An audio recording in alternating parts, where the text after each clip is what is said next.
Bonjour, morning brief du 8 mars 2024. Alors la bourse de Tunis termine encore sur une note positive avec un taux index qui a aligné une hausse importante de 0,63%, réduisant ses pertes annuelles à moins 0,37%.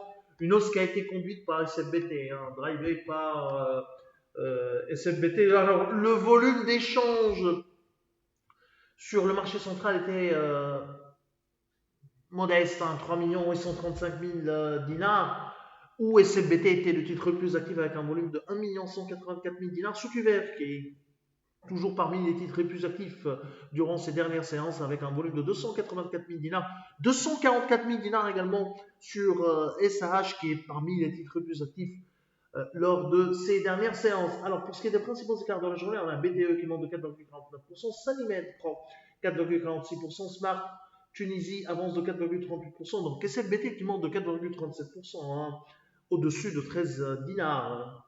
Simon de Bizerte qui progresse de 4,35%. Côté baisse, on a CID qui recule de 4,50%, 4,17% de repli pour Cellcom. Air Liquide abandonne 2,49%, 2,48% de perte pour Citycars et Tunisair qui lâche 2,38%. Alors, on a Star qui annonce un résultat net consolidé 2023 inférieur aux attentes. Résultat net consolidé 2023 accuse un repli de 20,8% à 23 237 000 dinars contre 31 800 000 dinars attendu par Alpha Mena.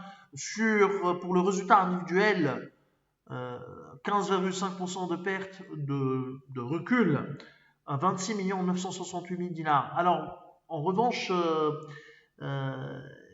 l'assureur augmente son dividende. Donc, le dividende proposé par le conseil d'administration s'établit à 6 dinars 427, 6 dinars 489 ou 890 attendu par Alpha Mena. L'année dernière, c'était 6 dinars 220. Donc, en dépit d'une baisse du résultat, Starman augmente son dividende à 6 dinars 427 millimes. C'est tout ce qu'on a pour ce matin. Merci pour votre attention. On vous donne rendez-vous pour lundi prochain en vous souhaitant un bon week-end. Au revoir.